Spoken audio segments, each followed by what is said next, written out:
નમસ્કાર YouTube channel Nikesh Patel એજ્યુકેશનમાં સ્વાગત છે। જો મિત્રો તમે ચેનલ પર નવા આવો તો ચેનલને સબસ્ક્રાઇબ કરો અને બેલ આઇકન પર ક્લિક કરો જેથી નવા આવનારા વિડીયોની માહિતી તમને મળતી રહે। પ્રકરણ 12 સ્માર્ટ ચાર્ટ્સ। પહેલો પ્રશ્ન છે, સુમને પ્રાણી સંગ્રહાલયમાં જોયેલા ગમતા પ્રાણીઓનો એક ચાર્ટ નીચે મુજબ બનાવે છે। તેમાં આવૃત્તિ ચિહ્નો અને સંખ્યા લખો તથા પ્રશ્નના જવાબ આપો। અહીં પ્રાણી આપ્યા છે દોરેલા, અહીં આવૃત્તિ ચિહ્ન અને અહીંયા સંખ્યા લખવાની। तो हाथी जो 1 2 3 4 5 6 7 7 हाथी से आवृत्ति 1 2 3 4 5 6 7 ये लखवाना 7। अहीं आपने वाघ आपेला है 1 2 3 4 ने 5, तो 1 2 3 4 ने 5 एम दौरीने पछी अहींया 5 लखवाना। पछी अहींया हरण आपेला है 1 2 3 4 5 6 7 8 9 10 11 12, तो 1 2 3 4 5 6 7 8 9 10 11 12, तो ये लखवाना 12। ये वांदरा आपेला है 1 2 3 4 5 6 7 8 9 10 11 12 13 14 15 16 17 18, तो 1 2 3 4 5 6 7 8 9 10 11 12 13 14 15 16 17 ने 18 आ रीते दौरी पछी लखवाना अहीं 18। ससला आपेला है 1 2 3 4 5 6, तो 1 2 3 4 5 6, तो ये लखवाना 6। नीचे प्रश्न आपेला है कुल केटला प्राणीओ छे, तो आनो सरवाळो करवो पड़े, तो सरवाळो आवशे 48, तो 48 प्राणीओ छे। बे कया प्राणीओनी संख्या सौथी वधु छे, तो आवशे वांदराओनी संख्या सौथी वधु छे। 3 कया प्राणीओनी संख्या सौथी ओછી छे, तो आवशे वाघनी संख्या सौथी ओછી छे। 4 ससला करता वांदरा केटला गणा वधारे छे, तो ससला करता वांदरा 3 गणा छे। 2 नीमा 1 कलाक दरमियान रस्ता परथी पसार थता वाहनोनी संख्या गणी तेनो चार्ट नीचे मुजब बनावे छे। तेमां संख्या लखो अने प्रश्नना जवाब आपो। तो ये वाहनोना नाम आप्या छे, आवृत्ति चिन्हो दोरेला छे, संख्या आपणे लखवानी छे। तो आवो एक दोरेલું હોય એમાં 5 હોય તો 5 10 15 20 21 22 23, तो लखवानुं 23। 5 10 15 20 25 ने 30, तो लखवाना 30। रिक्शा में आवशे 5 10 15 ने 16, तो लखवाना 16। बस में आवशे 5 ने 10, तो 10। ट्रक में आवशे 1 2 3 4, तो लखवाना 4। कार में आवशे 5 5 10 15 ने 16, अरे 5 5 10 11 ने 12, तो लखवाना 12। आ बधानो सरवाळो करवानो, तो जवाब आवशे 95। હવે પ્રશ્ન જવાબ, નિમાએ કુલ કેટલા વાહનો જોયા, તો જવાબ આવશે નિમાએ કુલ 95 વાહનો જોયા। 2 તેણે સૌથી વધુ કયા વાહનો જોયા, તો જવાબ આવશે તેણે સૌથી વધુ સ્કૂટર જોયા। ત્રીજો પ્રશ્ન છે, તેણે સૌથી ઓછા કયા વાહનો જોયા, તો જવાબ આવશે તેણે સૌથી ઓછી ટ્રક જોઈ। 4 કયા વાહનોની સંખ્યા 15 કરતાં વધુ છે, તો સાયકલ સ્કૂટર રિક્ષા। 5 સ્કૂટરની સંખ્યા બસ કરતાં કેટલા ગણી વધુ છે, तो जवाब आवशे स्कूटरनी संख्या बस करता 3 गणी छे। 6 ट्रकनी संख्या रिक्शा करता केटलामा भागनी छे, तो जवाब आवशे ट्रकनी संख्या रिक्शा करता चौथा भागनी छे। 7 कया बे वाहनोनी संख्या वच्चेनो तफावत 2 छे, तो कार अने बस। प्रश्न 8 कया बे वाहनोनी संख्या वच्चेनो तफावत 7 छे, तो जवाब आवशे सायकल अने स्कूटर। प्रश्न 3 शिक्षके तेना वर्गना विद्यार्थीओने पूछ्युं कि तेओ तेमाना माता पिताने घरना कोई कामों मदद करे छे, तेमां सौथी वधु गमतुं काम कयुं छे, तेना आधारे नीचे मुजब चार्ट बनाव्यो। आ विगतने आधारे प्रश्न जवाब लखो। अहीं चार्ट आपी छे, घरने गमतुं काम अने संख्या। बजार जवुं तो 20, खावानुं बनावुं तो 10, वासणो धोवा 5, कपड़ा धोवा 2 अने घरनी सफाई करवी 3। तो नीचे प्रश्न आप्या छे, आपणे जवाब एना लखवाना छे। कयुं काम विद्यार्थीओने सौथी वधु गमे छे, तो जवाब आवशे बजार जवुं। तमे अहींया जोई शको छो कि बजार जवुं 20 विद्यार्थीओने गमे छे। बीजो प्रश्न है, क्यू काम विद्यार्थी सौथी ओछुं गमे छे, तो जवाब आवशे कपड़ा धोवा। अहीं तमे जोई शको कपड़ा धोवा 2 विद्यार्थीओने गमे छे। त्रीजु उपरोक्त विगतने आधारे बनावेल पाई चार्टमां नीचे मुजब दर्शावो। अहींया जो आपेलुं छे आपणने, ए बजार जवानुं गमतुं होय तेवा विद्यार्थीओ दर्शावो, बी खावानुं बनावुं गमतुं होय तेवा विद्यार्थीओ दर्शावो, वासण धोवानुं गमतुं होय तेवा विद्यार्थीओ दर्शावो, घरनी सफाई करवानुं गमतुं होय तेवा विद्यार्थीओ दर्शावो। तो पाई चार्ट आपे तो बजार जवुं आ भागमां आवशे। अहीं आवशे खावानुं बनावुं, अहीं आवशे वासण धोवा, अहीं आवशे कपड़ा धोवा, अहीं आवशे घरनी सफाई करवी। प्रश्न 4 નીચે એક વર્ગખંડના વિદ્યાર્થીઓને ગમતી વિવિધ રમતોની વિગત પાઈ ચાર્ટમાં દર્શાવી છે, તેના આધારે પ્રશ્નોના જવાબ લખો. અહીંયા જો cricket, football, hockey, kabaddi, tennis. પહેલો પ્રશ્ન છે, કઈ રમત સૌથી વધુ વિદ્યાર્થીઓને પસંદ છે? જવાબ આવશે ક્રિકેટ. બીજું, કઈ રમત સૌથી ઓછા વિદ્યાર્થીઓને પસંદ છે? જવાબ આવશે કબડ્ડી. ત્રીજું, વિદ્યાર્થીઓનો રમતનો પસંદગી ક્રમ ઉતરતા ક્રમમાં ગોઠવો.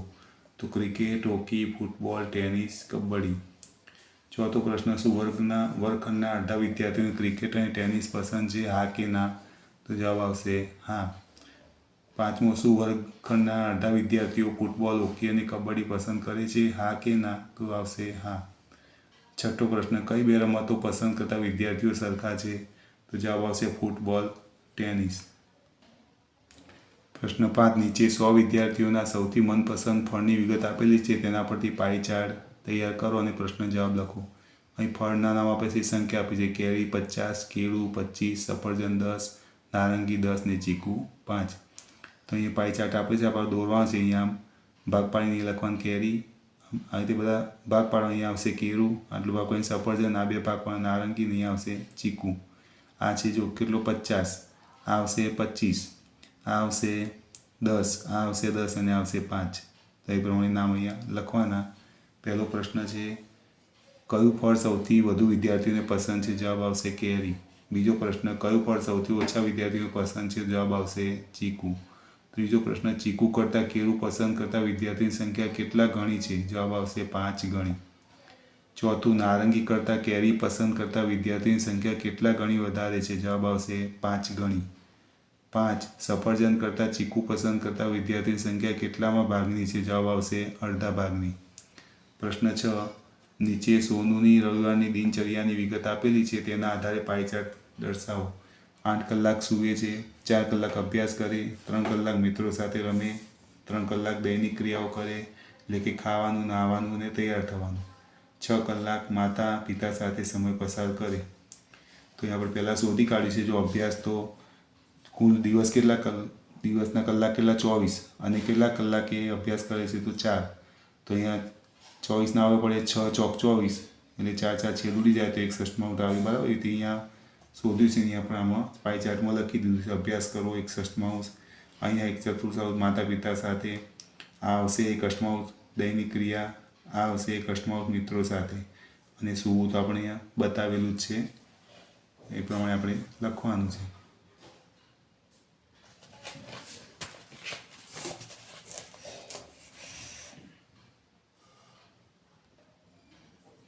પ્રશ્ન 7, નીચે એક વર્ગખંડના 32 વિદ્યાર્થીઓના મનપસંદ રંગની વિગત આપેલી છે, તેના આધારે પાઈ ચાર્ટ તૈયાર કરો. અહીં જો સંખ્યા અને રંગ: 8 તો લાલ, 4 વાદળી, 16 લીલો, 2 પીળો, 1 કાળો અને 1 સફેદ. અહીં પાઈ ચાર્ટ વર્તુળ આપી દે. પાઈ ચાર્ટ જો અહીંયા મોટો ભાગ છે લીલો, પછી આના 2 ભાગ પાડવા એમાં લાલ, પછી આ જે છે એનો ચોથો ભાગ, એના 2 ભાગ પાડવા એમાં વાદળી, પછી આના 2 ભાગ પાડવાના, આમાં આવશે પીળો અને આના 2 ભાગ એટલે સફેદ અને કાળો. તો પ્રશ્ન 8, નીચે લંબાલેખમાં 4 શહેરોના તાપમાન દર્શાવ્યા છે, તેના આધારે પ્રશ્ન જવાબ લખો. અહીં આપણે 1 જૂન અને 1 ડિસેમ્બર બે આપણને આલેખ આપેલા છે. પહેલો પ્રશ્ન છે, 1 જૂનના રોજ કયું શહેર સૌથી વધુ ઠંડુ હતું? તો જવાબ આવશે સિમલા. 2, 1 ડિસેમ્બરના રોજ કયું શહેર સૌથી વધુ ગરમ હતું? જવાબ આવશે જેસલમેર. 3, 1 જૂન અને 1 ડિસેમ્બર આ બે દિવસોમાં કયા શહેરના તાપમાનમાં સૌથી વધુ તફાવત છે? જવાબ આવશે જેસલમેર.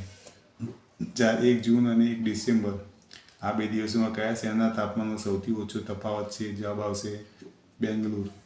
5, 1 જૂન અને 1 ડિસેમ્બર આ બે દિવસમાં કયા શહેરના તાપમાનમાં 10°C તફાવત છે? જવાબ આવશે દિલ્હી.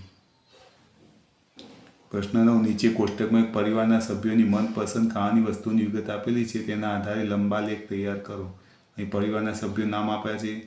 ચા, કોફી, ચોકલેટ ને ફળ એ ખાવાની વસ્તુઓ છે. બરાબર. પિતા, તો એને ચા ગમે છે અને ફળ ગમે છે. માતા, એને પણ ચા અને ચોકલેટ ને ફળ. દાદાને ચા, ચોકલેટ અને ફળ. દાદીને ચા, ચોકલેટ બે વસ્તુ. બહેનને કોફી અને ફળ. ભાઈને કોફી, ચોકલેટ અને ફળ. એનો આપણે અહીંયા આલેખ દોરવાનો છે, લંબાલેખ આલેખ. તો એ જો આપણને દોરેલું છે એમાં આવી રીતે પિતાનું બતાવ્યું છે, એમાં માતાનું દોરવાનું છે, દાદાનું જે વસ્તુ ગમતી એનું દોરવાનું છે, એમાં ચોકલેટ હોય એની સીધમાં આપણે લેવાનું, એવી રીતે ફળ હોય તો ફળની સીધમાં લેવાનું અને પછી સ્કેલની મદદથી દોરવાનું. અહીં દાદીનું આપેલું છે, બહેનનું છે અને ભાઈનું છે. તો આ પ્રમાણે લંબાલેખ તૈયાર કરવાનો. પ્રશ્ન 10, નીચે પ્રિયાએ તેનું પરિવાર વૃક્ષ બનાવ્યું છે, તેના આધારે પ્રશ્ન જવાબ લખો. અહીંયા પરિવાર વૃક્ષ જો બતાવેલું છે, પછી નીચે પ્રશ્ન આપ્યા છે. પ્રિયાના જન્મ સમયે તેના પિતાની ઉંમર કેટલી હતી? જવાબ આવશે 28 વર્ષ. 2, પ્રિયાની પિતરાઈ બહેન તેનાથી ઉંમરમાં કેટલી મોટી છે? જવાબ આવશે 2 વર્ષ. 3, મનનના જન્મ સમયે તેના દાદીની ઉંમર કેટલી હતી? તો 53 વર્ષ. 4, સંજયના જન્મ સમયે તેની કાકીની ઉંમર કેટલી હતી? તો જવાબ આવશે 23 વર્ષ.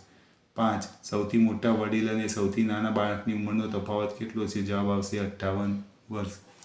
પ્રશ્ન 11, દીપકે મગની દાળનો એક દાણો જમીનમાં નાખ્યો, તેમાંથી અંકુરિત થઈ નીકળતા છોડની પ્રતિદિન વૃદ્ધિ નીચેના કોષ્ટકમાં દર્શાવ્યા મુજબ થાય છે. જો દિવસ 4, 8, 12, 16 અને 20. અહીં છોડની ઊંચાઈ સેમી બતાવી છે, 1.2 semi, 4.8 semi, 9.4 semi, 10.6 semi, 11.1 semi. તો એનો આપણે આલેખ અહીંયા દોરવાનો છે. તો અહીંયા ઊંચાઈ આપેલી છે અને અહીંયા દિવસો બતાવ્યા છે, 4, 8, 12, 16 અને 20. તો ચોથા દિવસે એની કેટલી હતી? 1.2. તો 1 અને 2ની વચ્ચે બતાવવાના આવી રીતે. 8મા દિવસે કેટલી હતી? 4.8. તો 4 અને 5ની વચ્ચે આવશે અહીંયા. પછી 12મા દિવસે હતી 9.4. તો 9ની ઉપર થોડું લેવું એટલે 9.4 થાય. પછી 16મા દિવસે કેટલી હતી? તો 10.6. તો 10ને ઉપર અડધું ઉપર થોડું લેવાનું એટલે 10.6 થઈ જાય. પછી 20મા દિવસે 11.1. તો 11ની ઉપર એક કાપા જેવું લેવાનું એટલે આવી જાય 11.1. આ પ્રમાણે દોરવાનું છે. નીચે પ્રશ્ન જવાબ આપવાના છે. કયા દિવસો દરમિયાન છોડની ઊંચાઈમાં સૌથી વધુ તફાવત જણાય છે? જવાબ આવશે ક, 8 થી 12. બીજો પ્રશ્ન, કયા દિવસો દરમિયાન છોડની ઊંચાઈમાં સૌથી ઓછો તફાવત જણાય છે? તો આવશે ડ, 16 થી 20. ત્રીજો પ્રશ્ન, 10મા દિવસે છોડની અંદાજિત ઊંચાઈ કેટલી હશે? જવાબ આવશે બ, 7.1. હવે પ્રવૃત્તિ જોઈએ. ચાલો ગૃહ કાર્ય કરીએ. પહેલો પ્રશ્ન, નીચે લંબાલેખમાં 4 વિદ્યાર્થીઓનું વજન દર્શાવે છે. આપેલી વિગતને આધારે સ્તંભ પર તેમના નામ લખો. પહેલું છે બેલાનું વજન સૌથી ઓછું, તો સૌથી ઓછું આ છે, તો અહીંયા લખવાનું બેલા. બીજું, પાયલનું વજન અમીષાથી ઓછું પણ હેતલથી વધારે, તો અમીષાથી ઓછું એટલે અહીંયા આવશે અને હેતલથી વધારે એટલે અહીંયા પાયલ આવશે. તો અહીંયા હેતલ, અહીંયા અમીષા, એ રીતે અહીંયા લખવાના છે. પ્રશ્ન 2, નીચેના કોષ્ટકમાં શાળાના ધોરણ 5 થી 8ના વિદ્યાર્થીઓએ રાહત ફંડ માટે કેટલી રકમ ભેગી કરી છે તેની વિગત દર્શાવેલ. તેના આધારે લંબાલેખ પૂર્ણ કરો અને પ્રશ્નનો જવાબ લખો. અહીં ધોરણ 5 તો 3000 રૂપિયા, 6 તો 6000, 7 તો 2000, 8 ધોરણ તો 4000 રૂપિયા. અહીંયા આવી રીતે આલેખ દોરવાનો છે. અહીંયા જો આપેલા 1000, 2000, 3000, 4000, 5000, 6000. અહીંયા રકમ બતાવી છે રૂપિયામાં અને અહીંયા ધોરણ બતાવે છે, 5મું ધોરણ, 6ઠું, 7મું અને 8મું. તો 5મા ધોરણે કેટલા? તો 3000. તો અહીંયા 3000 વાળી લીટી લઈને અને પછી દોર દેવાનું. 6ઠ્ઠા ધોરણે 6000. તો 6000 વાળું માપ લેવાનું અને સ્કેલથી દોરવાનું. 7મા ધોરણે 2000 ભેગા કર્યા, તો અહીંયા 2000 વાળો કાપો લેવાનો અને દોર દેવાનું. 8મા ધોરણે 4000. તો 4000 વાળી લીટી અહીંયા દોરીને પછી આમ સ્કેલથી દોરી દેવાનું. પ્રશ્ન 1 આપે છે, કયા ધોરણે સૌથી વધુ રકમ ભેગી કરી છે? જવાબ આવશે ધોરણ 6. બીજું, કયા ધોરણે સૌથી ઓછી રકમ ભેગી કરી છે? તો જવાબ આવશે ધોરણ 7. ત્રીજું, કયા ધોરણે ધોરણ 6 કરતાં અડધી રકમ ભેગી કરી છે? જવાબ આવશે ધોરણ 5. ચોથો પ્રશ્ન, કયા ધોરણે ધોરણ 7 કરતાં 2 ગણી રકમ ભેગી કરી છે? જવાબ આવશે ધોરણ 8. જો વિદ્યાર્થી મિત્રો તમને આ વિડીયો ગમ્યો તો વિડીયોને લાઇક કરો, કમેન્ટ કરો, શેર કરો અને ચેનલને સબસ્ક્રાઈબ